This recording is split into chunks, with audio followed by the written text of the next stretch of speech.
Okay, so good morning, students. But now in this video, we shall discuss again chapter number 6 that is going on in our class, manufacturing industries. Okay, so please take out chapter number 6, manufacturing industries, and page number 75 in your textbooks. We shall discuss this topic. Okay, this is the last topic of this chapter that we are discussing. And the topic we shall discuss today is the cement industry. The cement industry. Okay. In the previous videos, we had already discussed the previous topics, that is aluminum smelting, chemical industries, and also we had discussed fertilizer industry in our previous videos. In today's video, we shall discuss the cement industry. Okay, चलो. Now बेटा देखो इसके नाम से clear है cement industry, यानी कि we shall discuss about the industry that is related to the cement and all these things. ठीक है. Cement industry again is a very important industry of India, just like the aluminium smelting industry, just like the fertilizer industry. Again, cement industry is one of the very important manufacturing industries of India. Okay, why I am saying so? Cement industry is a very important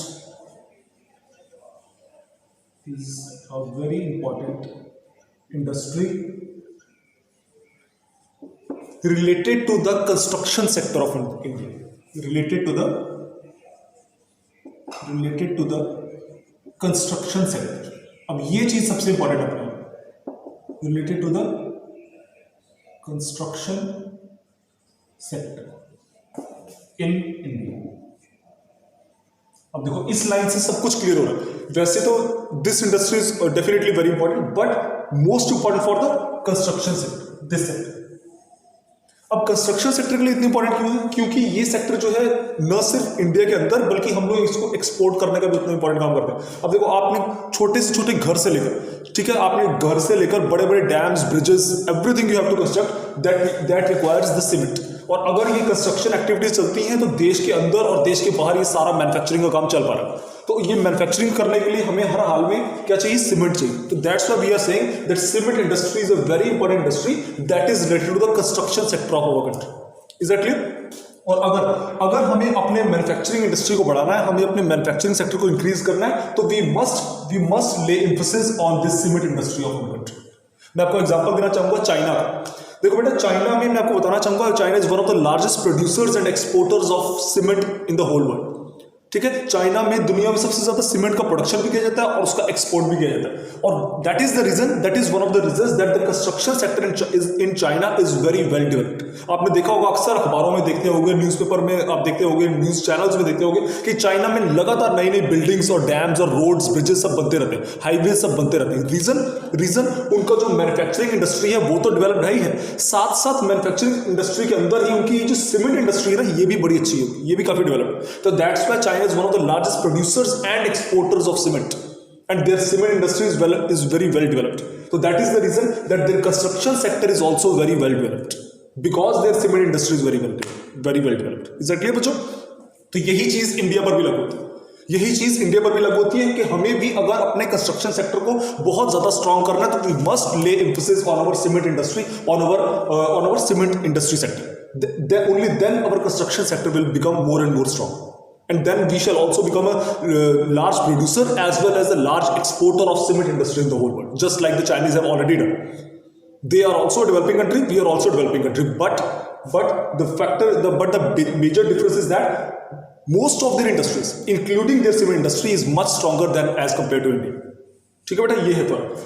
second number point देखो, ये तो आप सबको पता ही है. अगर आगे इसके हम पढ़ना शुरू करें कि सीमेंट इज रिक्वायर्ड, ठीक है, ये you already know very well. Cement is required for the construction of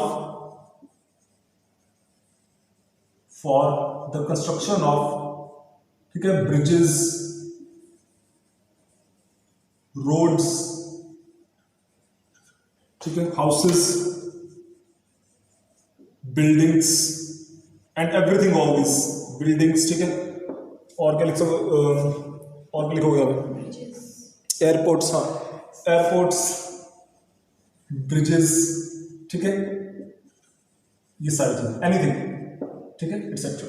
तो तो ये सारी चीजों को आपने कुछ भी बनाना है तो आपको डेफिनेटली यू रिक्वायर सीमेंट, ठीक है। तो ये सारे कामों के लिए आपको सीमेंट चाहिए। तो again this point again proves that cement industry is a very important industry, not only of India but across the globe also, ठीक है। पूरी दुनिया के लिए सबसे इंपॉर्टेंट इंडस्ट्रीज में से एक है सीमेंट इंडस्ट्री, क्योंकि आपने कुछ भी प्रिपेयर करना है, कुछ भी कंस्ट्रक्शन करना है तो आपको सीमेंट तो चाहिए, बिना सीमेंट के आप कैसे बना लो, ठीक है। तो this point again proves that cement industry is a very very important industry for the construction sector in any part of the world.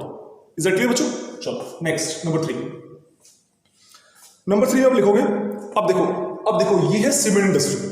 इसका अब देखो ये आपको पता ही है कि ना कोई भी इंडस्ट्री है तो उसमें सबसे पहले आपको रॉ मटेरियल चाहिए, ठीक है। आप चाहे आपने एग्रो बेस्ड इंडस्ट्री लगाई है, चाहे आपने मिनरल बेस्ड इंडस्ट्री लगाई, आपने कोई भी इंडस्ट्री लगाई है, सबसे पहले आपके पास अवेलेबिलिटी होना चाहिए रॉ मटेरियल। अगर रॉ मटेरियल अवेलेबल होगा तभी आप किसी और चीज को बना पाओगे। अगर मेरे पास सीमेंट बनाने के लिए रॉ मटेरियल नहीं होगा तो मैं बनाऊंगा कैसे, ठीक है। तो ये जो आपकी जो सीमेंट इंडस्ट्री है ना, या सीमेंट है आपका, इसको सीमेंट को बनाने के लिए भी कुछ रॉ मटेरियल लगता है, कुछ कच्चा माल लगता है। अगर रॉ मटेरियल नहीं होगा तो यू कांट प्रिपेयर सीमेंट, ठीक है। तो दैट्स अब जो इसका सीमेंट है, ये जो सीमेंट है इसका जो रॉ मटेरियल है ना, that is a very bulky raw material. ये पॉइंट भी लिख लो point. Cement industry requires a very bulky and heavy raw material, a very bulky and heavy raw material, ठीक है। अब very heavy raw material like example में लिख लो, उसके बाद I will tell you some questions also, वो भी लिखेंगे आप, ठीक है। Limestone comma silica, aluminium and gypsum. ये पॉइंट्स को अंडरलाइन भी कर लो and please note down also. Limestone, gypsum, silica and aluminium. अब इसको एल्यूमिनियम मत लिख दो, there is a difference between alumina and aluminium. Aluminium क्या है? एक मेटल है जिसको हम लोग खुद बनाते हैं। एल्यूमिनिया क्या है? जिसकी मदद से हम इसको बनाते हैं। तो there is a difference between alumina and aluminium. बहुत सारे बच्चे ना दोनों को सेम ही समझ लेते हैं कि जो चीज एल्यूमिनिया है वही aluminium. No, there is a major difference between alumina and aluminium. With the help of alumina we prepare aluminium, ठीक है। एल्यूमिनियम जो है हमें खुद जमीन से नहीं निकाल सकते, इसको हमें बनाना पड़ता है। मैंने अपनी पिछली वीडियोस में बताया था कि एल्यूमिनियम और स्टील ये दोनों चीजें हमें खुद बनानी पड़ती हैं, ये हमें नेचुरली नहीं मिलती, हमें सिर्फ आयरन और मिलता है, ठीक है। तो हमें एल्यूमिनिया की मदद से एल्यूमिनियम को बनाना पड़ता है। तो ये अलग चीज है, एल्यूमिनियम अलग चीज, ठीक है। ध्यान रखना इस चीज का। तो क्वेश्चन लिखो, please right on the question for 1 marks. Name the important raw materials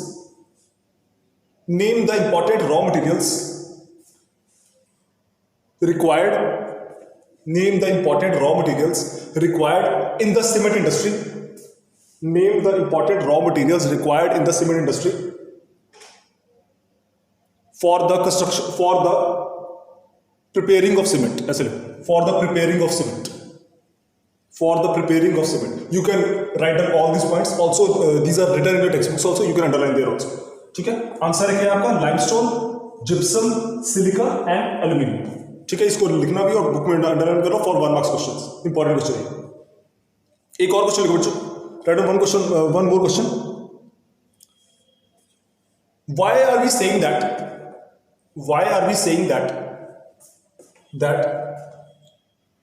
the cement industry requires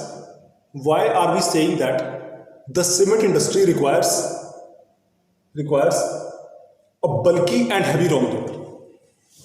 Why are we saying that the cement industry requires bulky and heavy raw material? Explain for 3 marks question. ठीक है, चलो next number 4 में देखो बच्चों। अब देखो, अब मैंने क्या लिखा यहाँ पे? बल्की एंड हैवी रॉ मटेरियल। अगर मेरे पास कोई ऐसे रॉ मटेरियल की मुझे जरूरत है जो काफी हैवी हो, जो काफी बल्की हो, तो उसको ट्रांसपोर्ट करना भी तो पड़ेगा। ट्रांसपोर्ट करना भी आसान नहीं होगा, क्योंकि मेरा जो सपोज करो मैंने सीमेंट इंडस्ट्री लगाई, अब मुझे सीमेंट बनाना है तो मुझे उसके लिए ये सारी चीजें चाहिए। मुझे लाइमस्टोन चाहिए, मुझे जिप्सम चाहिए, मुझे सिलिका चाहिए, मुझे एल्यूमिनियम चाहिए। अब ये चीजें कोई इतनी हल्की तो है नहीं, इसको ट्रांसपोर्ट करना भी उतना ही हैवी होगा, बिकॉज ये ऑलरेडी काफी हैवी चीजें। तो दैट्स वाई अगर मेरी सीमेंट इंडस्ट्री को मुझे डेवलप करना है तो मुझे 2 काम और करने पड़ेंगे। पता क्या? मुझे अपने कंट्री के ट्रांसपोर्टेशन नेटवर्क को भी स्ट्रॉन्ग करना पड़ेगा, क्योंकि अगर ट्रांसपोर्ट नेटवर्क मेरा स्ट्रॉन्ग होगा तभी मैं इन सारी चीजों को ट्रांसपोर्ट करूंगा, वरना मैं हाथ में उठा के तो लेकर नहीं जाऊंगा, या सिर पे तो उठा के लेकर नहीं जाऊंगा, ठीक है ना। मुझे इनको ट्रांसपोर्टेशन को भी वैसे ही स्ट्रॉन्ग करना पड़ेगा। तो लिख लो पॉइंट ये, अगर इफ वी हैव टू, इसको लिखो द ट्रांसपोर्टेशन नेटवर्क, ऐसे लिखो the transportation network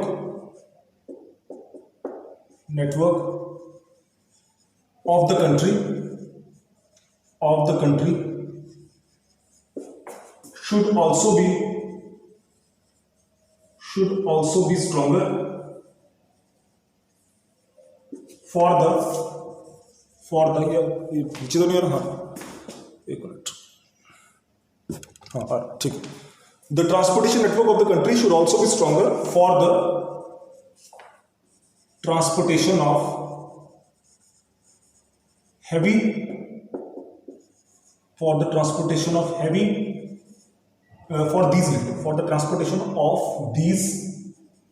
these heavy and bulky raw materials, for these heavy and bulky raw materials of cement industry, ठीक है, फुल स्टॉप। अच्छा इतना लिख लिया बेटा, ओके इतना ठीक है, इतना पहले ये नोट कर लो, फिर मैं रब कर रहा हूँ, ये नोट कर लो भाई साहब। अब देखो ना, अगर मेरा ट्रांसपोर्टेशन नेटवर्क होगा मेरा, और इसमें अच्छा एक और बात, ज्यादातर जैसे हमने लिखा ट्रांसपोर्टेशन नेटवर्क स्ट्रांग होना चाहिए, इसमें भी ज्यादातर हमें पता क्या स्ट्रांग चाहिए, इसमें ज्यादातर हमें रेलवे नेटवर्क ज्यादा स्ट्रांग चाहिए। मैं ये नहीं कहता कि रोडवेज नेटवर्क स्ट्रांग नहीं होना चाहिए, of course the roadways should also be very strong transportation network, but लेकिन अगर हमें बड़े स्तर पर अपने ये इसको ट्रांसपोर्ट करना है ना, सीमेंट वगैरह, तो हमारा क्या होना चाहिए, तो हमारा रेलवे नेटवर्क बहुत स्ट्रांग होना चाहिए, ठीक है। तभी हम लोग ज्यादा क्वांटिटी में ज्यादा से ज्यादा सीमेंट को ट्रांसपोर्ट कर पाएंगे अलग अलग हिस्सों में देश के। क्लियर? चलो ये मैं रब करता हूँ।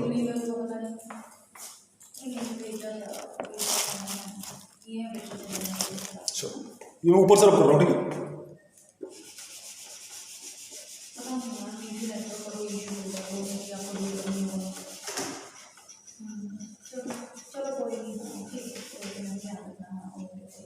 चलो इसको भी रब कर, इसको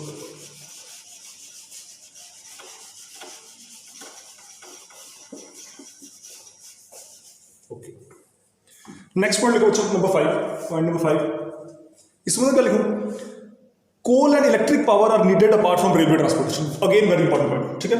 यहां पे आपने लिख लिया ना transportation of heavy bulky raw material, for example railways, ऐसे लिख लो, फॉर एग्जांपल साथ ही लिखो, फॉर एग्जांपल रेलवेज, ये साथ ही लिख लो रेलवेज, ठीक है, दिख रहा है इसमें कि नहीं, फॉर एग्जांपल रेलवेज, ठीक है। अच्छा अब अगेन वेरी इंपॉर्टेंट पॉइंट, वो पता क्या है, आपके कंट्री का ना कोल एंड इलेक्ट्रिक पावर जो सेक्टर है ये भी काफी स्ट्रांग होना चाहिए। लिख लो, मैं समझाता हूं कैसे, right okay. Coal and electric power network, coal and electric power are also needed for a strong cement industry,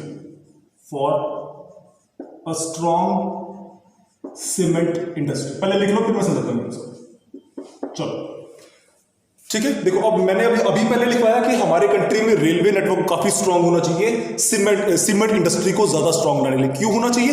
because अगर मेरा रेलवे नेटवर्क स्ट्रांग होगा तभी मैं ज्यादा क्वांटिटी में सीमेंट को ट्रांसपोर्ट कर पाऊंगा, और वरना मैं कैसे कर पाऊंगा? ठीक है, रोडवेज के जरिए तो मैं ट्रक्स में बहुत कम सीमेंट लोड कर पाऊंगा, लेकिन आपने देखा होगा बड़ी बड़ी मालगाड़ियां वो कितना सारा सामान ढो लेती है, ठीक है ना। तो अगर मुझे ज्यादा क्वांटिटी में अपने सीमेंट को from one part of the country to the another part of country करना है, तो मेरा रेलवे नेटवर्क बहुत स्ट्रांग होना चाहिए मेरे देश का, ठीक है। और तो इससे क्या होगा, मैं ज्यादा क्वांटिटी में अपने सामान को ट्रांसपोर्ट कर पाऊंगा from Kashmir to Kanyakumari, from Gujarat to Arunachal प्रदेश।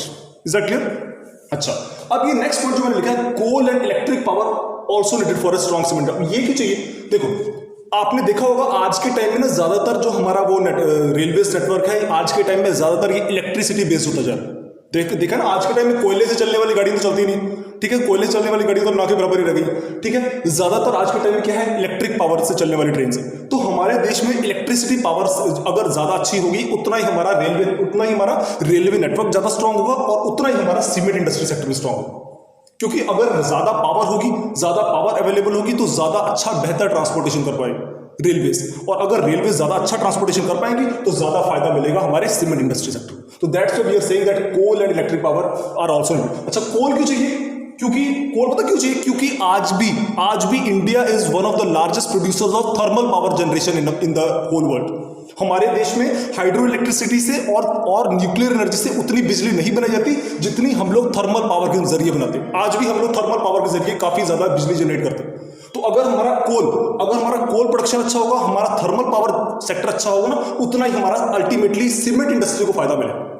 क्योंकि कोल ज्यादा अच्छा क्वालिटी का होगा, कोल से ज्यादा थर्मल पावर जनरेट कर पाऊंगा मैं, तो मैं क्या होगा, ज्यादा बिजली बना पाऊंगा, और अगर मैं ज्यादा बिजली बना पाऊंगा तो मेरे रेलवेज को फायदा मिलेगा, और अगर मेरे रेलवेज को फायदा मिलेगा तो अल्टीमेटली मेरी सीमेंट इंडस्ट्री को भी फायदा मिलेगा। समझ लगी? पूरी चेन होती है। तभी आप देख सकते हो ये हमारे चैप्टर का नाम क्या है, मैन्युफैक्चरिंग इंडस्ट्रीज। ये सारी मैन्युफैक्चरिंग इंडस्ट्रीज में एक दूसरे की पूरक है, एक दूसरे से जुड़ी हुई। एक का फायदा दूसरे को मिलता है, दूसरे का फायदा तीसरे को मिलता है। अगर मेरा कोल प्रोडक्शन अच्छा है तो मेरे थर्मल पावर स्टेशन ज्यादा बिजली बना रहे। अगर मेरा इलेक्ट्रिक पावर प्रोडक्शन अच्छा है तो मेरे रेलवेज को फायदा मिल रहा है। अगर मेरे रेलवेज को फायदा मिल रहा है तो मेरी सीमेंट इंडस्ट्री को फायदा मिल रहा है। सीधी सी बात है। आगे इसकी भी लिंक जाती है। अगर मेरी सीमेंट इंडस्ट्री को फायदा मिल रहा है तो मेरे लोगों को फायदा मिल रहा है, मेरे कंस्ट्रक्शन सेक्टर को फायदा मिल रहा है, मेरे कंस्ट्रक्शन सेक्टर को फायदा मिल रहा है तो मेरे लोगों को फायदा मिल रहा है। मेरा एक्सपोर्ट बढ़ रहा है, उतनी मेरी मैन्युफैक्चरिंग बढ़ रही है, उतना मेरे लोगों को एम्प्लॉयमेंट जनरेशन हो रही है। ठीक है ना? तो ये पूरी की पूरी यह है एक चेन है। आप एक जगह से स्टार्ट कर लो, पूरी चेन आगे तक बन जाती है। ठीक है? तो दैट्स व्हाई ये मैन्युफैक्चरिंग इंडस्ट्री एक दूसरे से जुड़ी होती है। एक का फायदा 10 और इंडस्ट्रीज को मिलता है, 10 का फायदा आगे 20 और इंडस्ट्रीज को मिलता है। समझ लगी बात? तो that's why we are saying कि हमारा रेलवे नेटवर्क भी स्ट्रांग होना चाहिए। ठीक है? बिकॉज इसका बल्कि और हैवी रॉ मटेरियल। ठीक है? तो रेलवे नेटवर्क अच्छा होना बहुत जरूरी है। दूसरा, रेलवे नेटवर्क के अच्छे होने के लिए क्या है, आपको कोल और इलेक्ट्रिक पावर भी ज्यादा होना चाहिए, तब ये सारा फायदा आगे तक मिलेगा। Is that clear boys and girls? चलो नंबर 6। अच्छा, एक क्वेश्चन लिखो, राइट अ क्वेश्चन प्लीज। लिखो, where would it B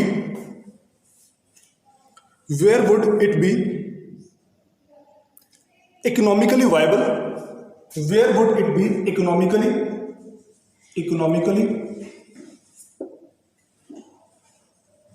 viable, ये पॉइंट लिखो, where would it be economically viable to set up cement manufacturing units in India? Where would it be, ये question आपकी book में भी लिखा हुआ, आप लोग अंडरलाइन कर सकते हो फॉर 3 मार्क्स और 5 मार्क्स। ठीक है? ये क्वेश्चन आपकी बुक में लिखा हुआ है, आप लोग अंडरलाइन कर सकते हो। Where would it be economically viable to set up cement manufacturing units in India? ठीक है, मेरा बताओ। अच्छा, अब ये भी बड़ा सिंपल सा क्वेश्चन है। सिंपल सा क्वेश्चन कैसे है? सिंपल सा क्वेश्चन पता कैसे है? देखो, क्वेश्चन में पूछा है कि आप लोग अगर सपोज आपको खुद को सीमेंट इंडस्ट्री लगानी है, सपोज तुमने लगानी सीमेंट फैक्ट्री, तो तुम कहां लगाना पसंद करोगे? चलो, आप पता कहां लगाना पसंद करोगे? जहां पर आपको easy availability of raw material हो, आप हमेशा वहां लगाना चाहोगे। ठीक है ना? जहां पे आपको बहुत आसानी से रॉ मटेरियल अवेलेबल हो जाए, आप वहां पे लगाना चाहोगे। आप कभी भी ऐसे एरिया में अपनी इंडस्ट्री को नहीं लगाना चाहोगे जहां पर आपको easy availability of raw material ना हो। आप हमेशा चाहोगे कि मैं उस एरिया में अपनी इंडस्ट्री लगाऊं जहां पर ना मुझे ये सारी चीजें आराम से मिल सके। मुझे लाइमस्टोन अवेलेबल हो सके, gypsum, silica, aluminium, transportation network, coal, electric power, ये सारी चीजें मुझे इजीली अवेलेबल हो सके। मैं वहां पर अपनी इंडस्ट्री लगाना चाहूंगा, स्पेशली माई सीमेंट इंडस्ट्री। ठीक है ना? तो ये क्वेश्चन का आंसर आपने खुद लिखना है। वैसे मैंने बता ही दिया आंसर आपको काफी हद तक, लेकिन फिर भी आपने इसको एक्सप्लेन खुद करना है फॉर 3 मार्क्स और 5 मार्क्स। ठीक है? चलो नेक्स्ट है नंबर 6। बेटा, very important point, the first cement plant in India was set up in Chennai in the year 1904. Please underline and write the question for 1 marks. When and where the first cement industry plant was set up in India? When and where the first cement industry plant was set up in India? Answer is Chennai in 1904. In Chennai in Chennai in 1904. ठीक है, the first cement plant was set up in India. The first cement plant was set up in India. ठीक है, important question है for 1 marks, when and where. Next है, कहते after independence the industry expanded, decontrol of prices and distribution since 1989 and other policy reforms led the cement industry to make rapid strides in the capacity, process, technology and production. ये बड़ा ही अच्छी line है, please underline. और इसके ऊपर मैं question भी लिखाऊंगा, पहले अंडरलाइन कर लो इसे. और मैं ये रब कर रहा हूं, ठीक है, ये रब कर रहा हूं सर. चलो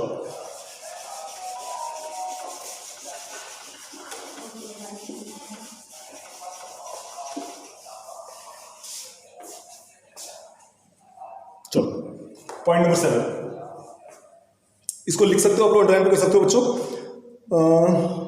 हाँ, after independence of India, after independence,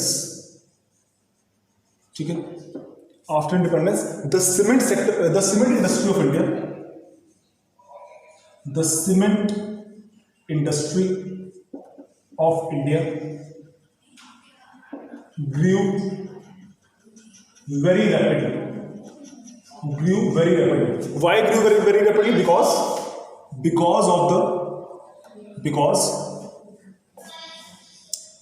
लिखो, the expansion of industry, because of the large scale expansion of the industry, comma, large scale expansion of the country, comma,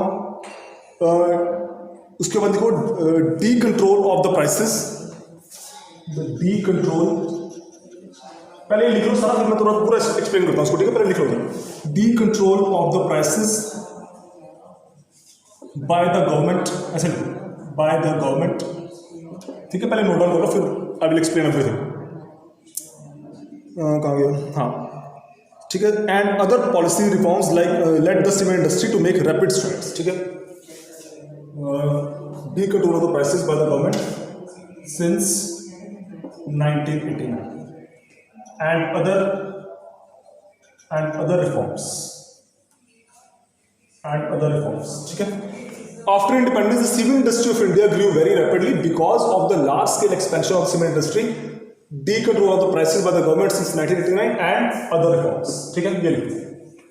अच्छा, अब देखो बेटा इस पॉइंट को समझते हैं. कहते हैं इंडिया के इंडिपेंडेंस के बाद, यानी कि ईयर 1947 के बाद, आफ्टर द ईयर 1947 हमारे देश की सीमेंट इंडस्ट्री ने काफी तेजी से ग्रो किया. काफी तेजी से क्यों ग्रो किया? बिकॉज हमारे कंट्री में ना large scale expansion of cement industry हुआ. अच्छा, large scale expansion of cement industry क्यों हुआ? क्योंकि हमारे देश में कंस्ट्रक्शन सेक्टर को काफी बढ़ावा दिया गया. हमने कितनी सारी नई सड़कें बनाई, हमने कितने सारे नए ब्रिजेस बनाए, हमने कितने सारे नए डैम्स बनाए, नई बिल्डिंग्स बनाई. तो अगर हम इतनी सारी कंस्ट्रक्शन एक्टिविटी कर रहे हैं, इतनी सारी कंस्ट्रक्शन एक्टिविटी को बढ़ावा हमने दिया, तो डेफिनेटली उसके लिए हमें सीमेंट तो चाहिए होगा. और अगर सीमेंट हमें चाहिए होगा तो डेफिनेटली हमें सीमेंट इंडस्ट्री को भी बढ़ावा देना पड़ेगा. सीधी सी बात है. तो इसीलिए we are saying that after independence the cement industry of India grew very rapidly because of the large scale expansion of the industry. और why this large scale expansion of the industry took place? Because large scale construction sector, because of the large scale construction activities in the country. देश में large scale पर construction activities हुई तो देश में large scale expansion of cement industry भी हुआ. समझ लगी चीज?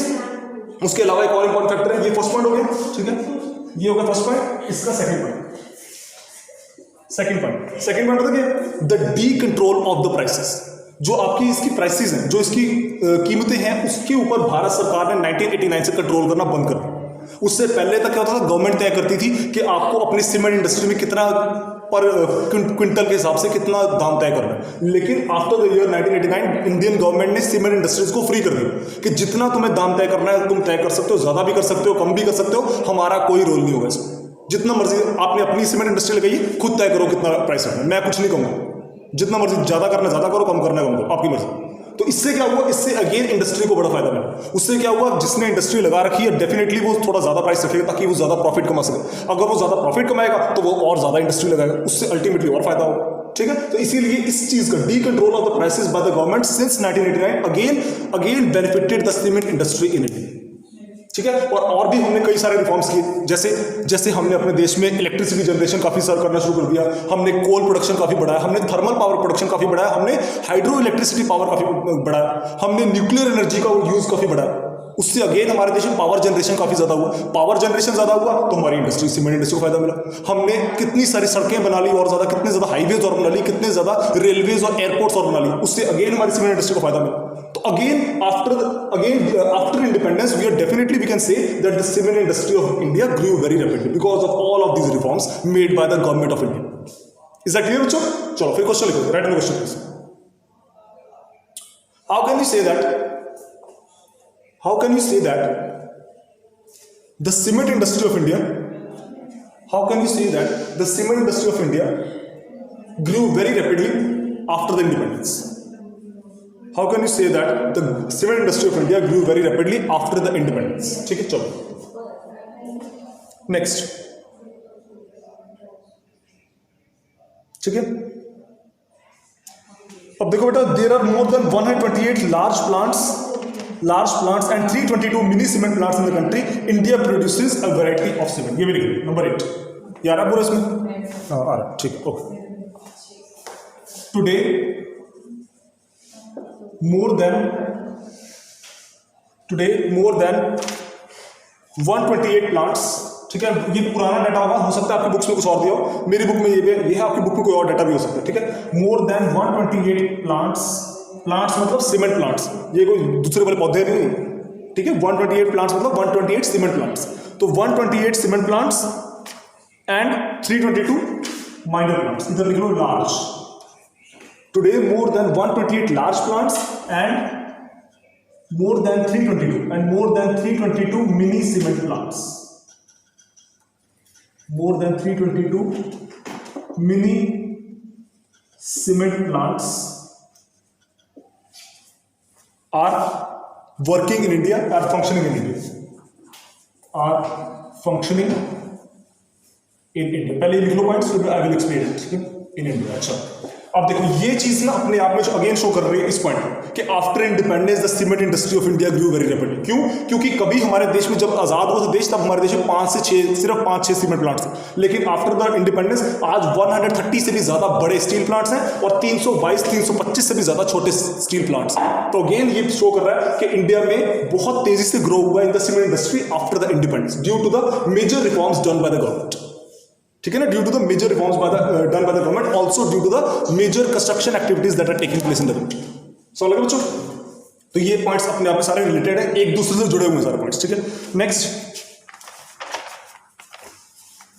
अच्छा नेक्स्ट आ रहा है improvement in the quality has found the produce a readily available market in the east Asia. मैं अब ये रब कर रहा हूं, ठीक है, उसके बाद हम नेक्स्ट पॉइंट पढ़ते हैं, ठीक है। चलो पॉइंट नंबर 9, चलो पहले देखो, अब अगर सपोज करो मेरे भारत देश में, अगर मैं सपोज हमारे देश में बहुत अच्छी सीमेंट की प्रोडक्शन हो रही है और बढ़िया सीमेंट प्रोडक्शन से हम लोग अपनी पूरी की पूरी जरूरतों को पूरा कर पा रहे हैं और फिर भी मेरे पास काफी सारा सीमेंट बच रहा है, तो उसको मैं क्या करूंगा, उसको हम लोग एक्सपोर्ट कर दें, ठीक है ना। उसको हम लोग ये तो नहीं कि खा लेंगे, ये समुद्र में खा देंगे, ऐसा तो है नहीं।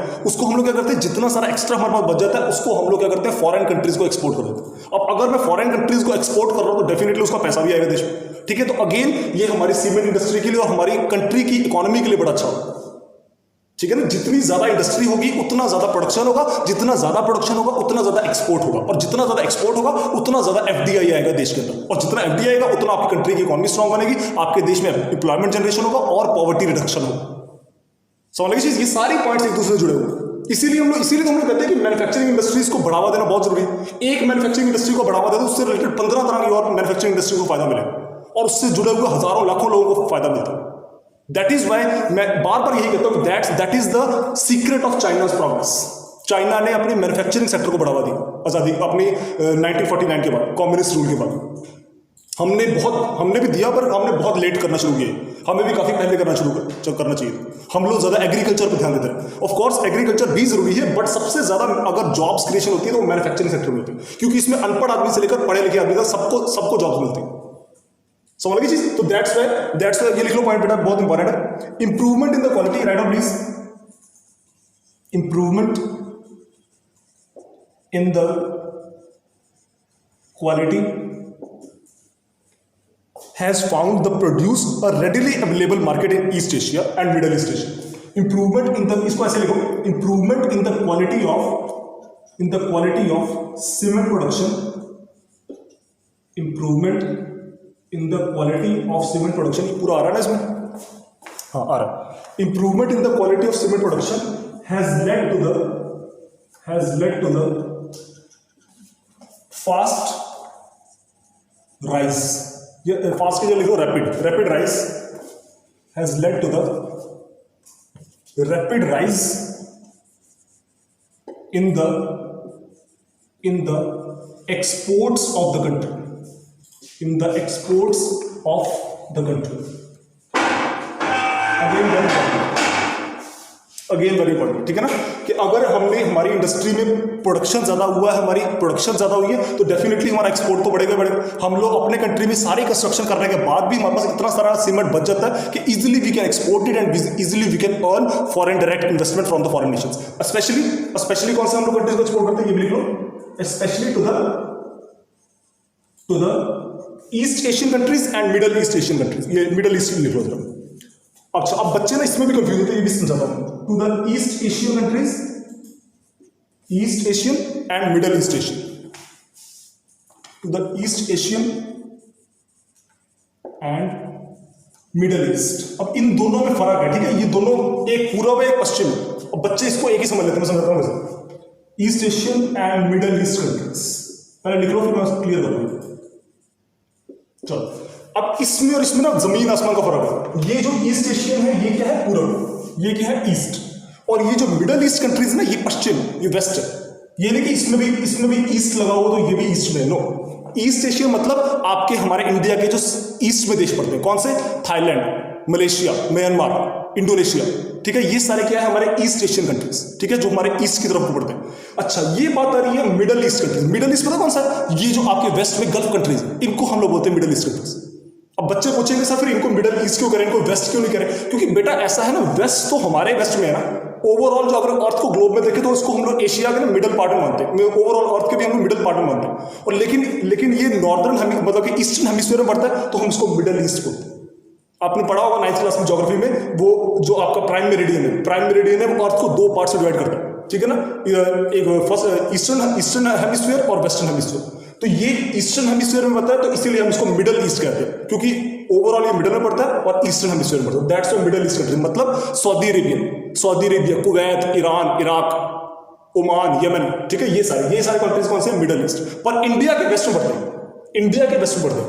और ये जो ईस्ट एशियन कंट्रीज हैं, ये आपके आ रहे हैं हमारे ईस्ट में पड़ते हैं. जैसे आपके म्यांमार, यही जो एग्जांपल दिए, साउथ आपके जो ये इंडो चाइना के रीजन, ठीक है, म्यांमार, थाईलैंड, मलेशिया, कंबोडिया, ये जो आप इधर के रीजन से, ये सारे क्या है, ईस्ट एशियन कंट्रीज और मिडल ईस्ट एशिया. तो हमारा मेजर एक्सपोर्ट जो ऑफ सीमेंट है वो इन कंट्रीज को, East Asia and Middle East Asian countries.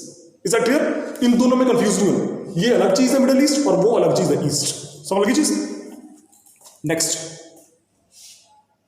अच्छा, this industry is doing well in the terms of production as well as exports. ठीक है, ये हमने पढ़ लिया कि हमारी प्रोडक्शन भी अच्छी है और हमारा एक्सपोर्ट भी अच्छा है सीमेंट का. ठीक है, तो लास्ट टॉपिक जो हम लोग पढ़ने जा रहे हैं बेटा, वो कौन सा है, this industry is doing well in the terms of production as well as export. ठीक है, ये हमने पढ़ लिया. नेक्स्ट है एफर्ट. हाँ, ये अंडरलाइन कर लो प्लीज इस लाइन को. Efforts are being made to generate adequate domestic demand and supply in order to sustain the industry. इसको अंडरलाइन करो प्लीज, ये मैं समझाऊंगा. I am rubbing this now. ठीक है, ये वाला ऊपर रब करो. चलो,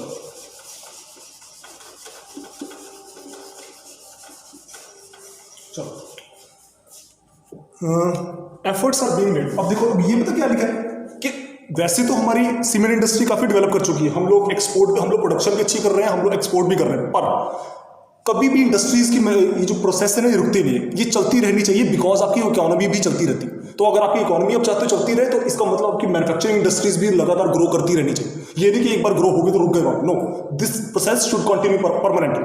तो उसके लिए क्या है, अब गवर्नमेंट और ज्यादा एफर्ट्स कर रही है. क्या एफर्ट्स कर रही है, please underline. Efforts are being made. Efforts are being made to generate adequate domestic demand. ये लो, are made to generate adequate domestic demand,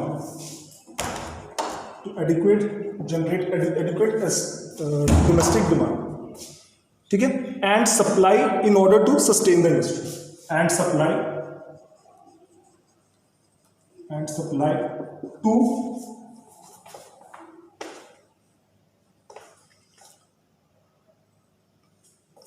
to sustain, and supply in order to sustain the demand. ये point बहुत important है। एक काम करो, इसका ना statement question बनाओ, इसको स्टेटमेंट बनाओ, डबल इन्वर्टेड कॉमर्स बिगिंस, इसको पूरे को स्टेटमेंट क्वेश्चन बनाओ। इसके आगे लिख लो explain the statement in detail, पूरे को स्टेटमेंट क्वेश्चन बनाओ। एफर्ट्स आर बीइंग मेड के आगे लिख लो बाय द गवर्नमेंट, ऐसे लिखो, efforts are being made by the government to generate adequate domestic demand and supply of cement industry, in cement industry in order to sustain the demand, explain the statement in detail, ये पूरा point भी लिख लो और इसकी explain the statement in detail लिख लो for 5 marks question, और ये बहुत ही इंपॉर्टेंट पॉइंट है। कैसे? देखो बेटा, इस पॉइंट में क्या शो हो रहा है, कहते हैं भारत सरकार आज भी काफी सारे एफर्ट्स कर रही है, क्या करने के लिए, टू जनरेट एडिक्वेट डिमांड, ये एडिक्वेट डोमेस्टिक डिमांड। देखो अगर हम चाहते हैं ना कि हमारे देश के अंदर जो हम मैन्युफैक्चरिंग कर रहे हैं सीमेंट की, ये हमारे देश के अंदर भी प्रॉपरली यूज हो, तो उसके लिए जरूरत क्या है कि सबसे पहले हमारे खुद के देश में भी इसकी डिमांड ज्यादा होनी चाहिए। डिमांड ज्यादा कब होगी? जब हमारे देश में कंस्ट्रक्शन एक्टिविटीज ज्यादा हो। अगर हमारे देश में ज्यादा से ज्यादा हाईवेज बन रहे हैं, ज्यादा से सड़कें बन रही हैं, रेलवेज बन रहे हैं, ब्रिजेस बन रहे हैं, डैम्स बन रहे हैं, बिल्डिंग्स बन रही हैं, अलग अलग चीजें बन रही हैं, मतलब कि हमारे देश में ज्यादा से ज्यादा कंस्ट्रक्शन एक्टिविटीज हो रही हैं, तब हमारे देश में सीमेंट इंडस्ट्री की ज्यादा से ज्यादा डिमांड हो। अगर सपोज करो हमारे देश में ऐसा हो जाए कि हमारे देश में कोई सीमेंट इंडस्ट्री की खास डिमांड ही नहीं है, जितना भी सारा हम प्रोड्यूस कर रहे हैं उसका 90% हम लोग एक्सपोर्ट कर रहे हैं। अब कहने को तो आप कहोगे सर हमारा एक्सपोर्ट बहुत बढ़ रहा है, ठीक है, ओके, लेकिन उससे एक नाकामयाबी शो हो गई। पता क्या? वो ये कि आपके खुद के कंट्री में कोई कंस्ट्रक्शन एक्टिविटी खास हो ही नहीं रही, जिसकी वजह से जितना भी सारा आप सीमेंट बनाते हो सारा का सारा एक्सपोर्ट करते हो, तो खुद के देश में आपको लगता ही नहीं। समझ लगे ना? तो इसीलिए भारत सरकार क्या एफर्ट्स कर रही है? Efforts are being made by the government to generate adequate domestic demand also, कि जितना हम लोग सीमेंट प्रोड्यूस कर रहे हैं उसका काफी सारा हिस्सा खुद हमारे देश में भी यूज हो सके, ताकि इसका मतलब क्या होगा कि हमारे देश में कंस्ट्रक्शन एक्टिविटी ज्यादा बढ़ेगी, और अगर ज्यादा कंस्ट्रक्शन एक्टिविटी बढ़ेगी तो उससे होगा क्या कि हमारे देश की इकोनॉमी उतनी ही तेजी से ग्रो करेगी। अच्छा, उतनी तेजी ग्रो करेगी। और दूसरा पॉइंट है and supply in cement industry, और सप्लाई भी उतनी होनी चाहिए। अगर डिमांड बढ़ रही है, सप्लाई नहीं है, तो फिर भी कोई फायदा नहीं। सप्लाई भी उतनी ही ज्यादा होनी चाहिए, मतलब कि हमारी मैन्युफैक्चरिंग सेक्टर भी उतना ही ज्यादा सीमेंट इंडस्ट्री का तेजी से ग्रो करना चाहिए, ज्यादा से ज्यादा, ताकि वो सप्लाई कर सके। इतनी सप्लाई भी उतनी ही तेज, उतनी ही ज्यादा अच्छी होनी चाहिए इतनी हैवी डिमांड को पूरा करने के लिए, ठीक है ना? अगर सप्लाई, अगर देखो ना, अगर मान लो डिमांड ज्यादा है लेकिन सप्लाई कम है, तो फिर क्या होगा? फिर भी इंबैलेंस क्रिएट होगा, फिर भी आपकी मैन्युफैक्चरिंग इंडस्ट्रीज और आपकी इकोनॉमी बेटर ग्रो नहीं कर पाएगी। आपकी दोनों चीजें बेटर चलनी चाहिए, साइड बाय साइड। डिमांड भी अच्छी होनी चाहिए और उसकी सप्लाई भी अच्छी होनी चाहिए, मतलब कि हमारे देश के अंदर adequate domestic demand of cement भी अच्छा होना चाहिए, और उस सीमेंट की आगे से मैन्युफैक्चरिंग इंडस्ट्रीज के द्वारा सप्लाई भी उतनी अच्छी होनी चाहिए, ताकि दोनों चीजें साइड बाय साइड चलती रहे और हमारी इकोनॉमी जो है वो बेहतर तरीके से ग्रो करती रहे, और साथ साथ हमारा एक्सपोर्ट भी बहुत अच्छा चलता है, ठीक है? तो that is why the efforts are being made by the government of India to generate adequate domestic demand of cement industry as well as the supply chain of the cement industry in order to sustain this demand, so that the economy of the country grow very rapidly. Exactly बेटा, तो ये था हमारा आज का video, ठीक है? उम्मीद है आपको कुछ सीखने को मिला होगा। तो thank you so much for watching, और अगर कोई डाउट्स हैं, if you are still having doubts, तो you can send your doubts in the comment section, I will definitely answer to your doubts, ठीक है? सभी डाउट्स का आंसर करूंगा, और सभी ने ये चैप्टर कंप्लीट पढ़ना है, ये सारे टॉपिक्स याद करने हैं, फिर से बोल रहा हूँ, ये सारे टॉपिक्स याद करने हैं, और ये सारे टॉपिक्स को जो भी मैंने पढ़ाए, सारे टॉपिक्स को एग्जाम के लिए भी प्रिपेयर करके जाना, पेपर में आ सकता है इनसे, ठीक है? चाहे 1 मार्क्स में, चाहे 3 मार्क्स में, चाहे 5 मार्क्स में, तो must prepare these topics also. कौन से? पहले हमने पढ़ा एल्यूमिनियम स्मेल्टिंग, फिर हमने पढ़ा केमिकल इंडस्ट्रीज, फिर हमने पढ़ा फर्टिलाइजर इंडस्ट्री, और लास्ट में अब हमने पढ़ा सीमेंट इंडस्ट्री, ठीक है? तो ये चारों टॉपिक्स आपने पढ़ के जाने, कंप्लीट करके जाने, ठीक है? So thank you so much students, and God bless you, thank you.